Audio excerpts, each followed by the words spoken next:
وكل محدثة بدعة وكل بدعة ضلالة وكل ضلالة في النار أعوذ بالله من الشيطان الرجيم بسم الله الرحمن الرحيم ومن يتوكل على الله فهو حسبه وقال الله تبارك وتعالى في مقام آخر بسم الله الرحمن الرحيم إنما المؤمنون الذين إذا ذكر الله وجلت قلوبهم وإذا تليت عليهم آياته زادتهم إيمانا وعلى ربهم يتوكلون۔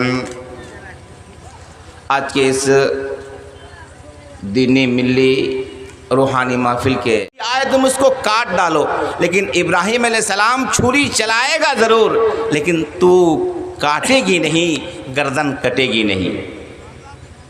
یہ تو پاور کھینچنے والی بات تھی۔ اب موسیٰ علیہ السلام کی اس لاٹھی میں اللہ رب العالمین نے ایسا پاور ڈالا کہ تمام جادوگروں کے سانپ کے سامنے ایک بڑا سانپ بن گیا۔ قصہ مختصر یہ کہ دنیا دارالاسباب ہے، ہیلا بہانا، اس ساری کی ساری چیزیں تلاش کرنی پڑے گی، لیکن اصل جو پاور داتا ہے، اصل جو اس ہیلا بہانے میں جو پاور دینے والی ذات ہے، وہ اللہ رب العالمین کی ذات ہے۔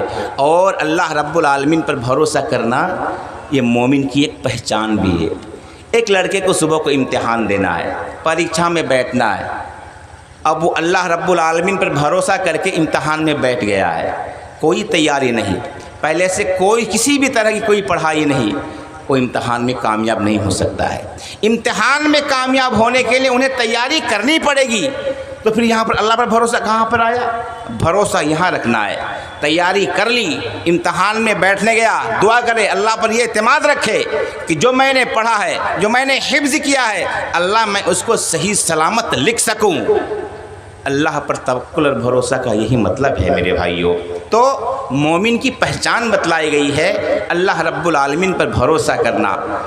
بسا اوقات ہمارے لوگ بہت سارے احباب کہتے ہیں اللہ جٹا چاہتے ہوتا ہے تو چھوڑ دو، یہ جو اللہ جٹائی کرتے ہوتا ہے تو چھوڑ دو، یہ غلط زبان ہے۔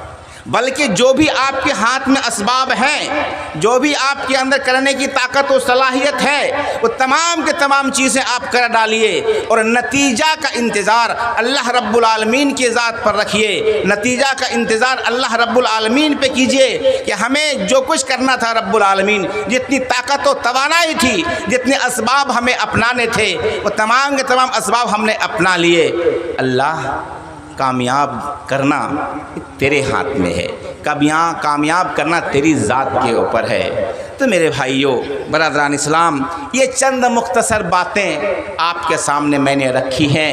تو اللہ رب العالمین پر بھروسہ کر کے یہ مدرسہ نہیں چلایا جا سکتا، بلکہ اللہ رب العالمین کے اوپر بھروسہ کے ساتھ ساتھ جو اسباب ہمارے ہاتھ میں ہیں، ان اسباب کے ذریعے سے ہم اس ادارے کا تعاون کر کے اس مدرسے کو ہم چلا سکتے ہیں۔ دیکھیے علماء کرام کی تعداد ہے پیچھے بولنے والے، اس لیے پھر تھوڑا سا اشارہ ہے کہ مختصر بولیے اور تھوڑا سا مدرسے کے لیے بھی خدمت کر دیجئے۔